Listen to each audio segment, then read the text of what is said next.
नमस्कार, मी साक्षी शेंदुरकर आणि Python in Marathi या सिरीजमध्ये तुमच्या सगळ्यांचं स्वागत आहे. तर आज आपण बघणार आहोत Python data types. Data types म्हणजे काय असतात, ते कसे यूज करतो आपण आणि त्याच्या रिलेटेड काही इम्पॉर्टंट क्वेश्चन्स विथ प्रॅक्टिकल आज आपण या व्हिडिओमध्ये बघणार आहोत. तर चला आपण आज डेटा टाइप्स सुरू करूया. तर what is a data type? Data type काय असतात? पहिल्यांदा आपण त्याची डेफिनेशन बघूया.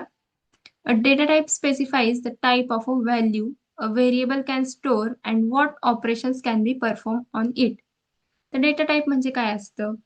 त्या टाईपमध्ये आपण त्या टाईपचे व्हेरिएबल्स स्टोअर करतो आणि त्याच्यावर डिफरंट ऑपरेटर्स यूज करून ऑपरेशन्स परफॉर्म करतो. जसं की असाइनमेंट ऑपरेटर्स असतील, त्याच्यानंतर अरिथमॅटिक ऑपरेटर्स असतील, तर हे ऑपरेटर्स यूज करून आपण ऑपरेशन्स परफॉर्म करतो डेटा टाइप्सवर. तर हे आहेत पायथॉन मधले डेटा टाइप्स. तर पहिलं आहे न्यूमरिक टाईप, त्याच्यानंतर डिक्शनरी, सिक्वेन्स टाईप आणि सेट. तर न्यूमरिक टाईपमध्ये तीन टाईप्स आहेत: इंटिजर्स, फ्लोट आणि कॉम्प्लेक्स. आणि सिक्वेन्स टाईपमध्ये तीन टाईप आहेत: लिस्ट, टपल आणि स्ट्रिंग. तर आज आपण बघणार आहोत न्यूमरिक टाईप्स, म्हणजे न्यूमरिक टाईप्स कसे वर्क करतात आणि त्याचे तीन टाईप्स कसे वर्क करतात हे आपण बघणार आहोत. तर पहिलं आहे न्यूमरिक डेटा टाईप. तर न्यूमरिक डेटा टाईप म्हणजे काय? तर याच्यामध्ये आपण न्यूमरिक व्हॅल्यू स्टोअर करतो.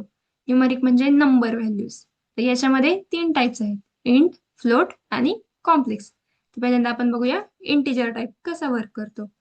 तर इंटिजर मध्ये काय करतो आपण? होल नंबर स्टोअर करतो. होल नंबर म्हणजे काय? एखादा पॉझिटिव्ह, निगेटिव्ह किंवा झिरो नंबर असेल, जसं की 44 झालं, 55 झालं. त्याच्यानंतर निगेटिव्ह मध्ये -12, -19 आणि 0 अशा टाईपचे नॉर्मल इंटिजर व्हॅल्यू आपण याच्यामध्ये स्टोअर करतो. तर याचा सिंटॅक्स काय आहे? Variable name is equal to integer value. तर आपण याचं एक्झाम्पल प्रॅक्टिकल मध्ये बघू. पहिल्यांदा आपण सगळे डेटा टाईप समजून घेऊ. तर याच्यानंतर आहे फ्लोट. तर फ्लोट मध्ये काय करतो आपण? डेसिमल व्हॅल्यू स्टोअर करतो. डेसिमल म्हणजे काय? त्याच्यामध्ये पॉईंट असतो, जसं की 3.5, 5.9 अशा पॉईंट मधल्या व्हॅल्यू म्हणजे डेसिमल व्हॅल्यूज आपण फ्लोट मध्ये डिक्लेअर करतो. तर याचा सिंटॅक्स काय आहे? Variable name is equal to float value. तर यानंतर आहे कॉम्प्लेक्स. कॉम्प्लेक्स मध्ये काय स्टोअर हे काय करतं? ए प्लस बी जे म्हणजे अशा टाईपची व्हॅल्यू स्टोअर करतं. म्हणजे ह्याच्यामध्ये ए म्हणजे काय असतं? एक रिअल नंबर असतं, जसे की 2, 3, 4 अशा टाईपचे रिअल नंबर असतात, प्लस बी जे. आता बी जे म्हणजे काय? हा एक इमॅजिनरी नंबर असतो. इमॅजिनरी म्हणजे काय? म्हणजे आपण त्याला काउंट करू शकत नाही किंवा असा वेगळाच नंबर, म्हणजे त्याच्यामुळं ह्याला कॉम्प्लेक्स नंबर म्हणतो, ज्याचा आपण स्वतः त्याचं कॅल्क्युलेशन करू शकत नाही. जसं की आपण फ्लोट, इंटिजर मध्ये कॅल्क्युलेशन करू शकतो, कम्पॅरिझन करू शकतो, तसं कॉम्प्लेक्स मध्ये त्याची व्हॅल्यू आपल्याला माहित नसते, त्याच्यामुळे आपण त्याचं कम्पॅरिझन पण करू शकत नाही.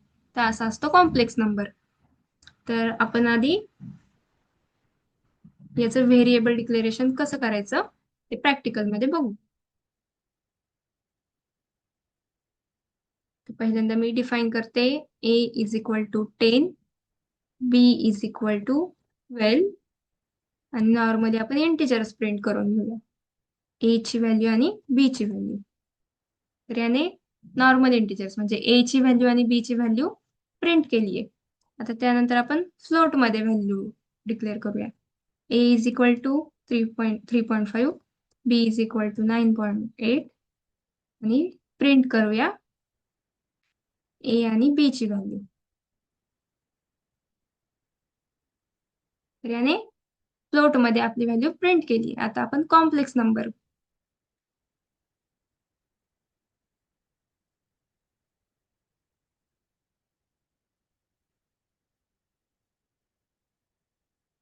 हा झाला कॉम्प्लेक्स नंबर. पण आपण हे म्हणजे डिरेक्टली आपण नॉर्मल इंटिजर देऊन त्याच्या व्हॅल्यूज प्रिंट करून घेतल्या.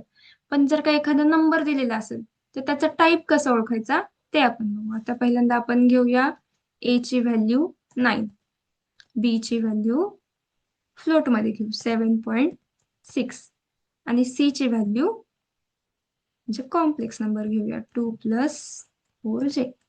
तर आता आपल्याला काय करायचंय? या तिन्ही जे व्हेरिएबल डिक्लेअर्स केले याचा पहिल्यांदा आपल्याला डेटा टाईप ओळखायचं. त्याच्यासाठी काय करायचं? प्रिंट टाईप म्हणजे आता ए व्हेरिएबल आहे, त्याच्या व्हॅल्यूचा टाईप कोणता आहे ते आपण बघणार आहोत. तर आता इथे काय दाखवलं आणि क्लास इंट म्हणजे हा इंटिजर नंबर आहे. आता त्यानंतर आपण बघूया प्रिंट टाईप बी. तर हा काय फ्लोट आहे, म्हणून हा दाखवतोय क्लास फ्लोट. आता तिसरा म्हणजे कॉम्प्लेक्स नंबर. तर याचा क्लास टाईप काय आहे, कॉम्प्लेक्स. तर अशा प्रकारे आपण एखादा नंबर किंवा एखादा व्हेरिएबल दिलेला असेल त्याच्या व्हॅल्यूचा डेटा टाईप कोणता आहे ते ओळखण्यासाठी प्रिंट टाईप आणि व्हेरिएबल नेम यूज करतो. तर आता आपल्याला डिफरंट ऑपरेशन्स परफॉर्म करायचे न्यूमरिक डेटा टाईप सोबत. तर पहिल्यांदा आपण नॉर्मल अरिथमॅटिक ऑपरेशन्स परफॉर्म करणार आहोत. तर याच्यामध्ये आहे addition, subtraction, multiplication, division, floor division, modulus आणि पॉवर. तर बऱ्याच जणांना डिव्हिजन आणि फ्लोअर डिव्हिजन मध्ये कन्फ्युजन होतं. तर आपण या सगळ्या कसं वर्क करतं आणि या दोन्ही मधला डिफरन्स काय ते बघूया. तर ऍडिशन मध्ये नॉर्मली आपण दोन नंबर ऍड करतो, दोन नंबरची ऍडिशन. सबस्ट्रॅक्शन मध्ये मायनस करतो. मल्टिप्लिकेशन मध्ये दोन्ही नंबरचं किंवा मोर दॅन टू नंबरचं मल्टिप्लिकेशन असतं. त्याच्यानंतर डिव्हिजन मध्ये आपण जे डिवाइड करतो, म्हणजे नॉर्मल जे डिव्हिजन असतं त्याच्यामध्ये आपण एक स्लॅश यूज करतो आणि त्याचा आउटपुट हा आपल्याला फ्लोट मध्ये भेटतो.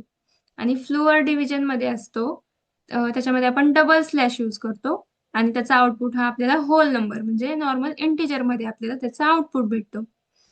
तर मॉड्युलस म्हणजे काय असतं की जेव्हा आपण डिव्हिजन करतो एखाद्या नंबर्सची, एखाद्या दोन इंटिजरची जेव्हा आपण डिव्हिजन परफॉर्म करतो, तर त्याचा जो रिमाइंडर असतो तो मॉडचा आउटपुट असतो. म्हणजे आता इथं 10 मॉड 3 दिलेलं आहे. तर आपण 3ने जर का 10ला डिवाइड केलं तर 3 3 जा 9, म्हणजे 10 मायनस 9 किती झालं, 1. 1 हा रिमाइंडर असतो. तर मॉडचं आउटपुट हा त्याचा रिमाइंडर असतो दोन्ही इंटिजरच्या डिव्हिजनचा. त्याच्यानंतर पॉवर मध्ये आपण 2 स्टार यूज करतो. तर पॉवर म्हणजे काय असतं, आपण असं लिहितो 2 raised to 3, 2 raised to 2. तर पॉवरला जो नंबर दिलेला असेल त्यासोबत याचं मल्टिप्लिकेशन होतं. आता 2 power 3 म्हणजे 2 चा क्यूब झाला, तर इथे आन्सर काय आलं, 8.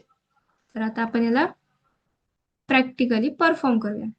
तर मी इथे दोन व्हॅल्यूज घेते, ए ची व्हॅल्यू 23 आणि बी ची व्हॅल्यू येते 15. तर आपण पहिल्यांदा याच्यावर ऍडिशन ऑपरेशन कसं परफॉर्म करायचं ते बघूया.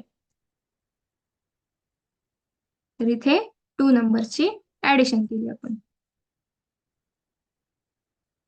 तर बघा इथे print a plus b is equal to 38. म्हणजे ए ची व्हॅल्यू काय आहे 23 आणि बी ची व्हॅल्यू 15. तर या दोन्ही नंबरचं ऍडिशन इथे केलेलं आहे. आता आपण सबस्ट्रॅक्शन करूया. तर प्रिंट ए मायनस बी, तर ह्याचं काय आन्सर आलं, 8. आता याच्यानंतर मल्टिप्लिकेशन, प्रिंट ए इंटू बी, तर ह्याचं आन्सर काय आलं, 345. आता आपण नॉर्मल डिव्हिजन करूया, ए डिवाइड बाय बी. याचा आन्सर आपल्याला याने फ्लोट मध्ये दिले 1.53. आता आपण करूया फ्लोअर डिव्हिजन, प्रिंट ए फ्लोअर डिव्हिजन बी. तर याचा आउटपुट आलाय 1. हे आपल्याला होल नंबर मध्ये आउटपुट देतं. पुढचे जे फ्लोटिंग मध्ये, ते वरती जे फ्लोटिंग मध्ये आन्सर आले ते त्यांनी पॉइंटच्या पुढचे सगळे नंबर्स काढून देऊन आपल्याला होल इंटिजर मध्ये आउटपुट दिलेलं आहे. आता मॉड, प्रिंट ए मॉड बी, याचा आउटपुट आलाय 8. पुढचा आहे प्रिंट ए पॉवर बी, तर याचा आन्सर मोठा आले कारण की आपण नंबर मोठा घेतला होता, त्याच्यामुळे याचा आन्सर मोठा आले. तर अशा प्रकारे आपण याच्यावर ऑपरेशन्स परफॉर्म करतो. तर हे झाले आपले न्यूमरिक डेटा टाइप्स. तर आता आपण याच्यावरचे काही इम्पॉर्टंट क्वेश्चन्स बघूया. तर पहिले आपण बघितलं न्यूमरिक डेटा टाइप काय असतो, त्याच्यामध्ये किती टाइप्सचे डेटा टाइप्स असतात आणि प्रत्येक डेटा टाइप कसा वर्क करतो, त्याच्यावर आपण कसे कसे ऑपरेशन्स परफॉर्म करतो ते बघितले. आणि आपल्याला एखादा जर का नंबर दिला असेल तर त्याचा डेटा टाइप कसा चेक करायचा एखाद्या व्हेरिएबलचा ते आपण बघितलं. आता हे आहे पायथॉनमध्ये आपण न्यूमरिक डेटा टाइपला फ्लोटमध्ये कन्वर्ट करू शकतो का किंवा फ्लोटला न्यूमरिकमध्ये कन्वर्ट करू शकतो का, तर हो. तर आपण याचं प्रॅक्टिकली एक्झाम्पल बघूया.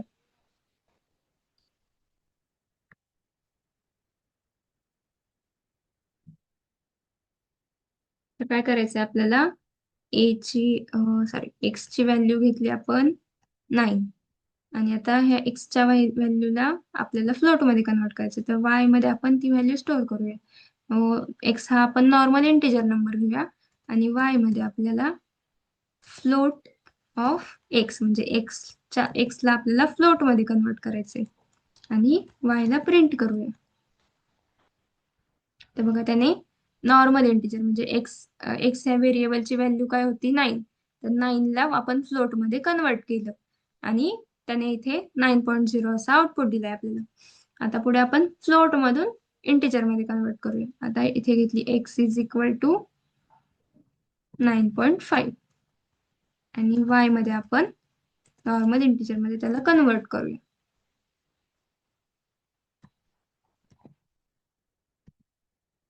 हे वायला प्रिंट करूया आणि बघा ह्याने इथे